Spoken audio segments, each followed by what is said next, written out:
each other. Neither one of these is being compassionate with each other. You see, peace is this of love that accepts,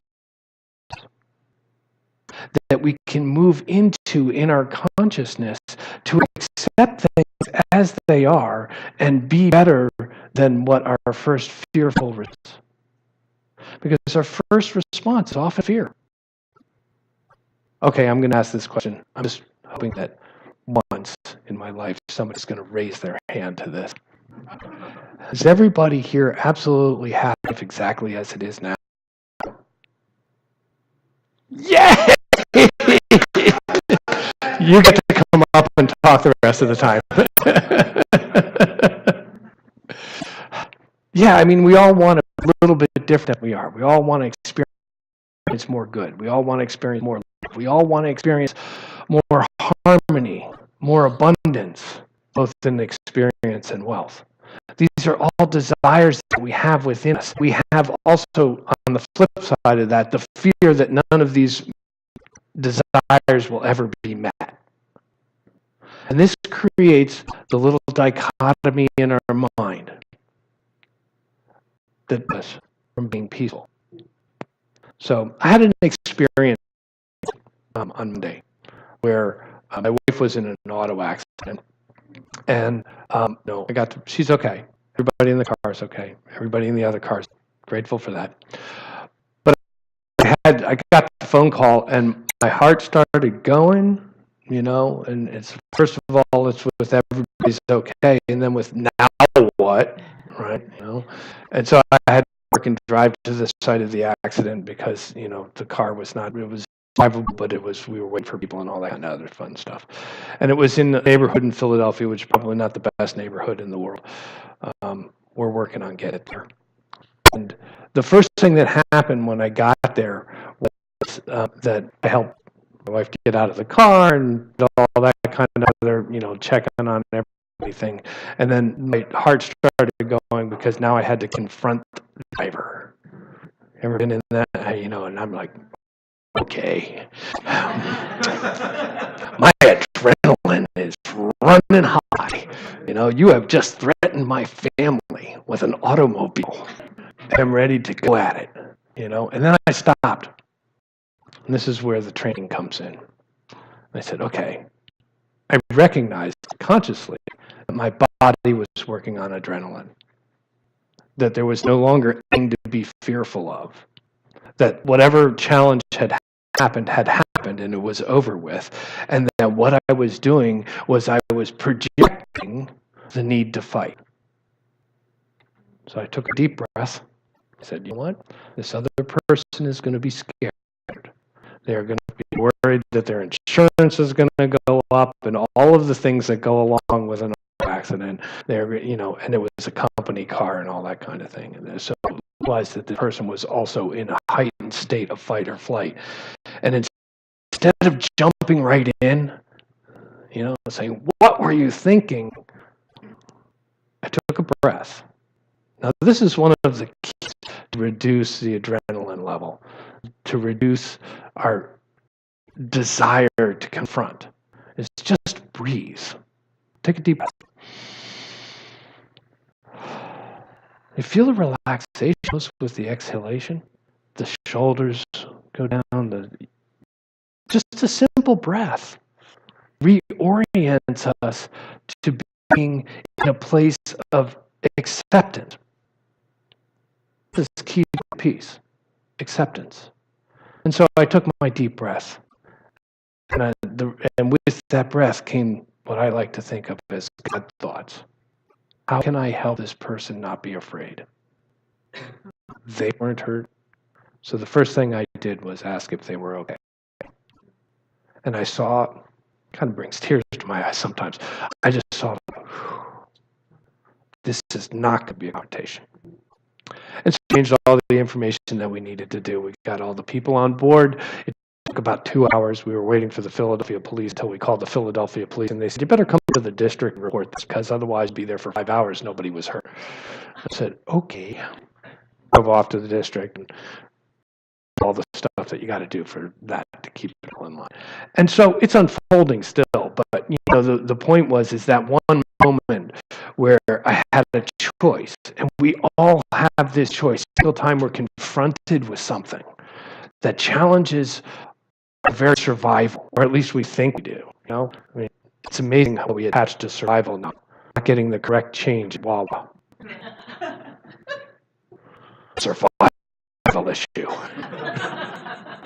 I'm sure you have your own examples where you can think of some little silly thing that went on that just like got your adrenaline pumping, and all of a sudden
and I'm sorry, but there's a lot of us, and we've been thinking about this for a long time, right? We've been getting into that adrenaline rush and that fight or flight mode since we began as human beings, when we were being chased around by mastodons, and so we put this into our collective consciousness, that this idea must be, and then we can feed it. And this is with all of the ideas that we may consider negative. Poverty, racism, misogyny, that seems to be on the rise lately. All of these ideas are things that we agree to, things that we accept as the norm, things that keep us from getting to 3rd Street in peace. We believe it collectively, perhaps not individually. But my feeling is, and I've been doing this for a long time, and I've been a minister for a long time, and I've worked on spiritual aspects for a long time, and I still find myself saying them on occasion. I wish they'd just stop doing that. Now, instead, I wish they'd just stop doing that. Yeah. But that's because we believe there's some separation going on. We don't have a mental equivalent for what peace actually looks like. We develop the idea of what it is to live in harmony and equality and prosperity with everyone. We're still working on that, and we need to keep working on it, because without the mental equivalent, the law has nothing to work with. principle will continue to get mixed messages and bring us about a mixed result. So I invite you, when you run into these thoughts, and you will run into these thoughts, because that's the nature of the consciousness that we have imbibed since we got on this planet, to be aware, to raise your consciousness, to focus on it, and trust me, don't deny it.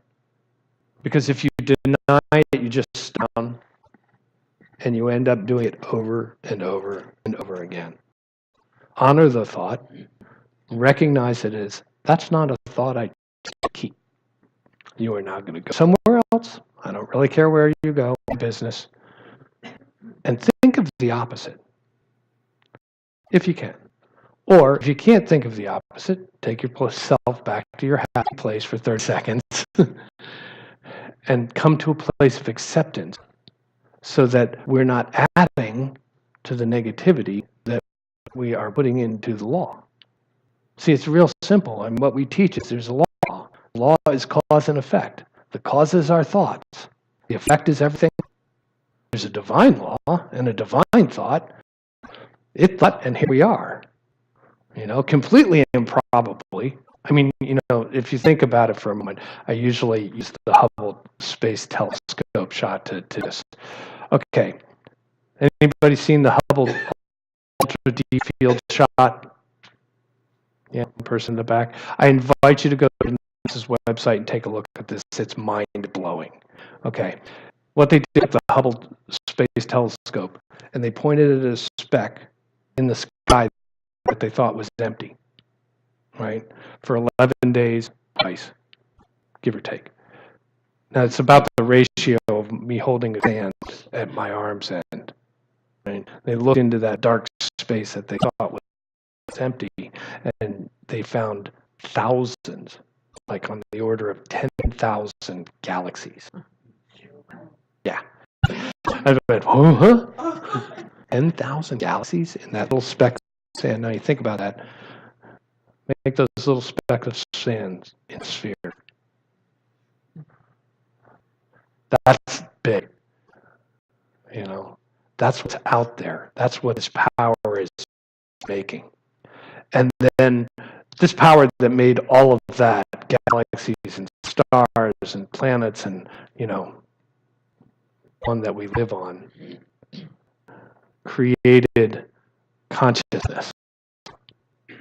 The improbability is just astounding that we're here right now.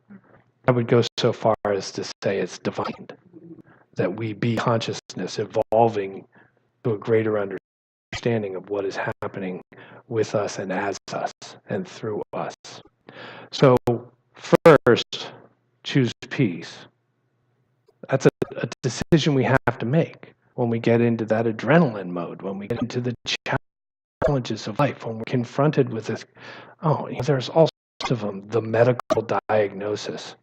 There's a tough one, right? That gets all the adrenaline moving.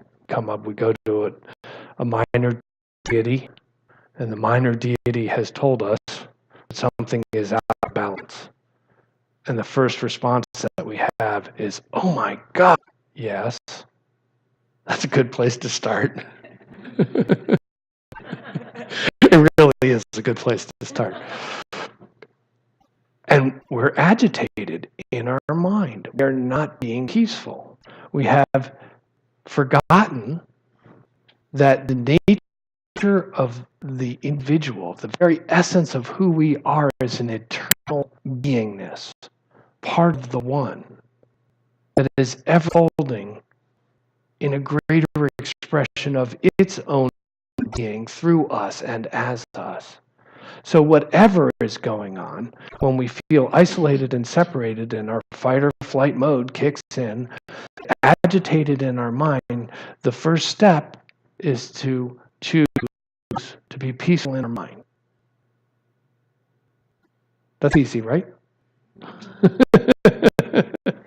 That's our natural response. I like type it better. It's okay. I'm sure Reverend Kathleen actually flows through the gracefully. I move around too much. I've been told that once in a while. She just glides.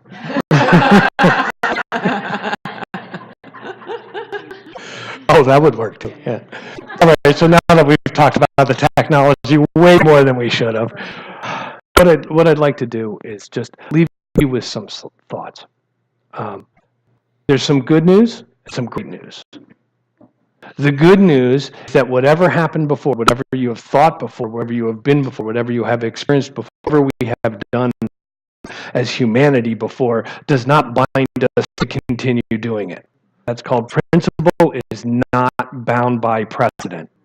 So this infinite power that is flowing through everything, bound by the fact that we screwed this up somewhere down the line. It can create stars. It created us as co-creative centers of consciousness, change the direction that it's going. So the first thing is get a bigger picture. This helps to bring peace about our consciousness. If we don't have a bigger picture, then we are feeling small and isolated and alone and fearful. All of those things that we can experience even in the mildest forms. And we respond with those negative emotions that bring about a greater resonance of those negative emotions. Because we say it often in New Thought. You have to be it before you can receive it. So if you want peace, you have to choose to be at peace now. Not, okay, I'm going to be agitated and scream for a little bit, and then I'm going to be at peace. Although it does help. I usually use a pillow because I'm a minister. Scream into that. That way people don't hear me so much. And then I come and tell you guys about it. So that's number one. Get a bigger picture. Number two, take a breath. Whatever is haunting you in this moment, remember to take a conscious breath. Because it will help to drain off some of the agitation and allow you to respond in a way that can be loving, can be compassionate, can be understanding of the very nature of who we are as a shared humanity. That's spirit working through us. Number three is, this is the one that I just hesitate to tell everybody, but it requires discipline. Nobody likes to hear that in New Thought. I mean, I can't just do a treatment and it's done. Yeah, do the treatment and it's done until you start thinking what you used to think. And then you need to change that. It requires the discipline of being aware of your thoughts and counteracting them with what you really want to experience, as opposed to what you used to think. One of the ways that we discipline ourselves is by meditation. The meditation we did this morning was beautiful. It was a contemplation of that mental equivalent of what peace is. See, because it's easy to be peaceful when we're sitting on the back porch in a nice sunny afternoon, sucking down whatever you happen to enjoy, and relaxing when we're around that campfire, right? It's much more difficult to be at peace when we have to interact with other people, even those we love and are dear to us, because sometimes they know how to get us going. When we meditate, there's a physiological change in our bodies, yet again. It releases endorphins and all sorts of other things. You'd have to talk to a doctor about it because I'm not a doctor. I just read about it. That allows us to be at peace. And we can always, when we have developed that mental equivalent of how we can be at peace, we can always go back to being at peace when we are confronted by that adrenaline rush of fight or flight. And the last I wanted to say about this was that we work on it individually so that we can do it collectively. When we are peaceful individuals, then we can gather together as peaceful groups. Two come to mind that have changed the world by being peaceful loudly. Mahatma Gandhi, who changed the entire course of a nation by sitting down and meditating, and by also getting up and walking. Meditating's great. Putting it into action was key to that as well. Stand up for something and be against nothing. The other was Reverend Dr. Martin Luther King, who led the peace marches. You all know this. Each one of us is the same divine idea embodied. Each one of us can be that if we let go of our fears and our adrenaline rush and saying that it can't happen, because as long as we're saying it can't happen, we're right.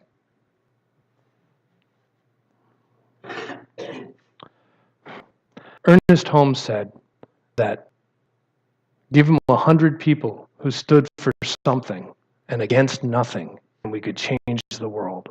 We are well over 100 people. If we clarify our consciousness, if we work together, remembering that each person on this planet is a divine incarnation of a perfect, whole, and complete idea. It's a channel of love and wisdom and creativity. And truly accept that we are one, maybe we'll go see those 1,000 galaxies. Thank you for having me with you today. Namaste.